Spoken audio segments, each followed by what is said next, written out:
Data centre विरोधात wake up Thanekar या संस्थेने दिलेल्या हाकेला हजारो ठाणेकरांनी प्रतिसाद दिला आहे।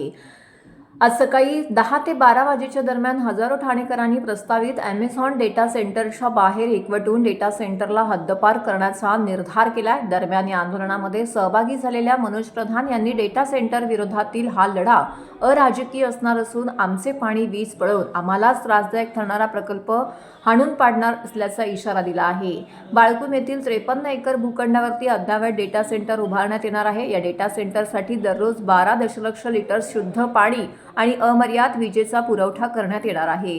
तसेच डेटा सेंटरमधून वर्षाचे 365 दिवसाचे 24 तास 90 डिसेबल आवाज परिसरात गुंजत राहणार आहे। या आवाजाचा दुष्परिणाम गर्भवती महिला, लहान मुलं आणि वृद्धांना सहन करावा लागणार आहे। त्या विरोधात वेकअप ठाणेकरांचं दयानंद नेने, साधनाताई प्रधान, राजेश कदम, मेघना शेट्टी, जतीन कोठारे, अनुराधा रोडे इत्यादींनी मागील आठवड्यात जन आंदोलन उभं करण्याचा निर्णय जाहीर केला होता। या शिष्टमंडळाची अॅमेझॉनच्या प्रतिनिधींसोबत ठाणे महानगरपालिकेच्या आयुक्तांच्या दालनामध्ये बैठकही पार पडली होती। मात्र अॅमेझॉनकडून दिशाभूल केली जात असल्याने वेकअप ठाणेकरांनी नागरिकांनी रस्त्यावर उतरण्याचं आवाहन केलं होतं। त्या अनुषंगाने आज समस्त स्थानिक नागरिक मोठ्या संख्येने रस्त्यावरती उतरलेले पाहायला मिळाले। डेटा सेंटर बाहेर हातामध्ये फलक घेऊन आबालवृद्धांसह हजारो नागरिकांनी निषेधाचा सूर आळवला।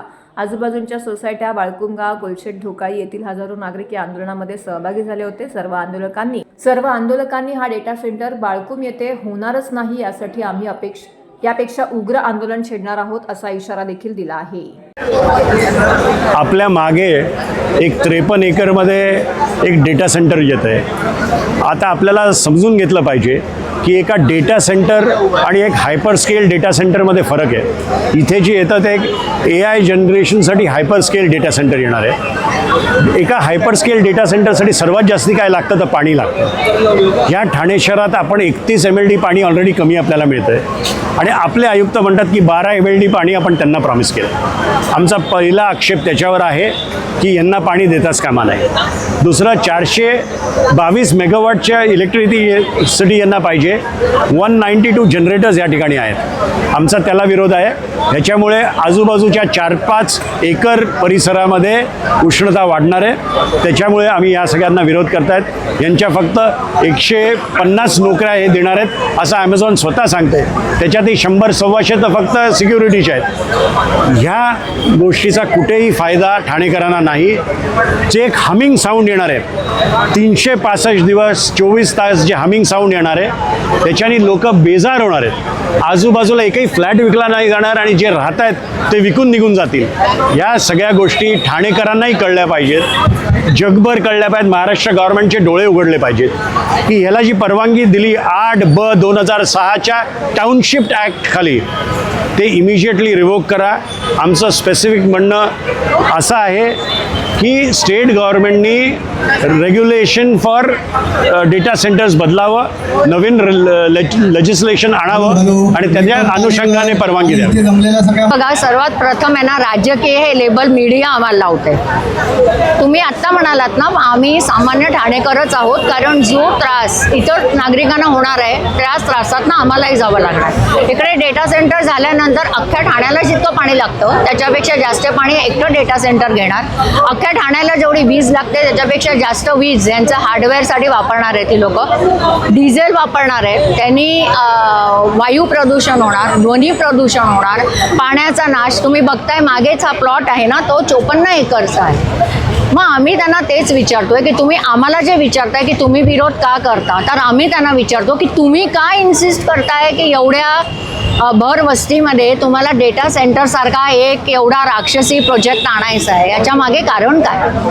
Okay, I don't know why you want to rub Amazon's back and if you want to rub, तुम्हाला जर त्यांना करायचं आहे by all means do it, you welcome. But नागरिकांच्या जीवावर उठून काही करू नका, एवढंच आमचं म्हणणं आहे।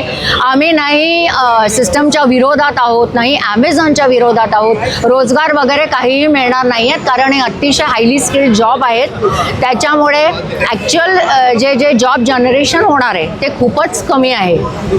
जी हानी होणार आहे त्या हानीच्या अनुषंगाने जर आपण बघितलं तर प्रपोर्शनेटली जॉब्स खूप कमी आहेत। फक्त सुरुवातीला त्यांना हजारो लोक स्किल्ड, सेमी स्किल्ड लोक लागतील, अनस्किल्ड लागतील जेव्हा डेटा सेंटर बनत असेल। म्हणजे बांधकाम मजूर इतकंच जॉबचं जनरेशन होणार आहे. त्याच्यानंतर त्यांना जॉब इकडून जास्ती देता येणार नाहीत. आणि आम्ही अजूनही सांगतो की आज एवढी लोकं जी उतरली आहेत, सामान्य लोकं उतरली आहेत, सगळेजण त्याच्यात आहेत. आणि राजकारणी म्हणून आम्ही कशालाच विरोध करायचा नाही, हे जर असं कोणाचं म्हणणं असेल तर हे बरोबर नाही.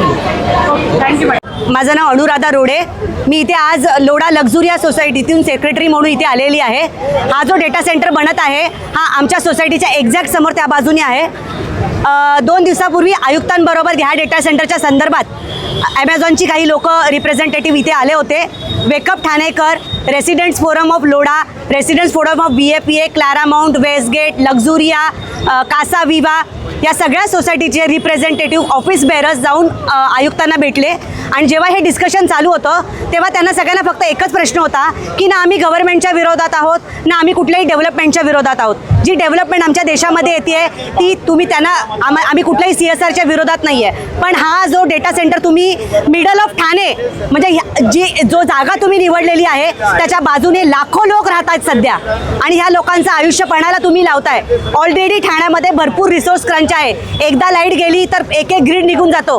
422 मेगावॅटचा हा डेटा सेंटर जो आहे त्याचं हीट कन्व्हर्जन सुद्धा तेवढंच असणार आहे. आजूबाजूच्या लोकांना तेवढेच हीटचा परिणाम भोगावा लागणार आहे. 193 जनरेटर्स ह्या डेटा सेंटरला बॅकअप म्हणून आणलेले आहेत जे डिझेल जनरेटर असणार आहेत. आणि त्यांची हीट जवळपास 80,000 AC जेव्हा लावलेले असतात तशा टाईपची हीट जनरेट होणार आहे.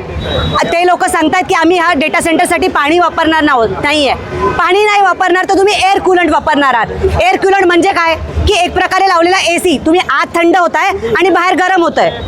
हे त्यांनी आणि त्यांचा जो फेज 2चा जो अमेझॉनचा डेटा सेंटर इथे येतोय तो जवळपास 72 मीटर्सचा डेटा सेंटर आहे. आणि तो जेव्हा म्हणजे ॲप्रॉक्सिमेटली 22 बिल्डिंग फ्लोअरची जी बिल्डिंग असते त्या 22 फ्लोअरची बिल्डिंग जेव्हा उभी राहील आणि त्याच्यावरती 5 फ्लोअरची बिल्डिंग ते हवा तिथे सोडावी लागेल म्हणजे हा सगळा धूर जो डिझेलचा आहे खाली येणार आहे. दुसरी गोष्ट या डेटा सेंटरला बाहेरून सगळ्या प्रकारे लाईट्स लावलेल्या होतील म्हणजे ह्या एरियामध्ये कधीही अंधार पडणार नाही. तुम्ही हा विचार करत नाही की लॉंग टर्ममध्ये जेव्हा लोक इथं राहतील रात्रभर दरवाजे बंद करून खिडक्या बंद करून राहणं पॉसिबल आहे का? ही हीट दिवसभर जी घरामध्ये येईल डिझेल जी तिथे साठवलं जाईल. आता तुम्ही सांगा आपण जेव्हा एक डिझेल जनरेटर सोसायटीसाठी वापरतो तेव्हा 1 तास वापरण्यासाठी त्याला 1000 लिटर डिझेल लागतं. 193 डिझेल जनरेटर जेव्हा एका वेळेला पेटतील कारण 422 मेगावॅट जवळपास 2 लाख लिटर एका तासासाठी. समजा 2 तासासाठी ब्लॅकआउट झाला तर 4 ते 5 लाख लिटर डिझेल इथे साठवलं जाईल. म्हणजे एक प्रकारे तुम्ही 0 मीटर बाळकुम गाव हे जे बाळकुम गावाचे लोक जे आलेले आहेत त्यांच्यापासून 0 मीटरवर जवळपास 3 लाख लिटर डिझेल तिथे साठवलं जाणार आहे कंटिन्युअसली 24/7 इथून पुढे आयुष्यभर. तुम्ही कोण जबाबदारी घेणार आहे ह्या सगळ्या गोष्टींची? हां, ग्राउंड वॉटर तुम्ही म्हणताय की आम्ही आमचा स्वतःचा एक इलेक्ट्रिसिटी ग्रीड सरकारकडून घेतोय. आमचा ग्रीडच आम्हाला पुरत नाही आहे. दिवस रात्र आमच्या इथे लाईट जाती आहे. मग तुम्ही नवीन ग्रीड घेताय कुठून लाईट पुरवणार आहे? कुठेतरी ती लाईट जनरेट होते, कुठेतरी त्या पाण्यावर प्रोसेस होणार आहे आणि मग इलेक्ट्रिसिटी येणार आहे. ती आमच्याच ठाण्याची आहे. इथल्याच कुठल्या तरी धरणामध्ये ती लाईट जनरेट होईल आणि ती इथे पोहोचवली जाईल. तुम्ही नवीन ग्रीड घेतला पण रिसोर्स तर तुम्ही ठाण्याचाच वापरताय. लाईट असो, पाणी असो, जागा असो. आणि आमच्या मुलांचा विचार तुम्ही करत नाही आहे. या एरियामध्ये 176 मीटरवर ॲमेझॉनच्या डेटानुसार 176 मीटरवर लोढा स्कूल आहे, अरुणोदय स्कूल आहे, TMCचं स्कूल आहे, कन्नड विद्यालय आहे नाल्याच्या बाजूला. कुणीही त्याबद्दल विचार करत नाही आहे. बरेच रिजनल स्कूल आहेत, ग्रामीण विद्यालय आहे. अशी जी स्कूल आहेत त्याच्यामध्ये राहणारी मुलं दिवस रात्र ह्या डेटा सेंटरला एक्सपोज होणार आहेत. आज तुम्ही बघत असाल वेकअप ठाणेकरच्या माध्यमातून आज आम्ही सर्वजण बाळकुम नाका इथे जमलोय. आमचा विरोध हा विकासाला नाही आहे. आम्ही आज इथे हे सांगायला जमलोय की आमचा विरोध याच्यासाठी आहे की हे डेटा सेंटर नागरी वस्तीमध्ये नको आहे.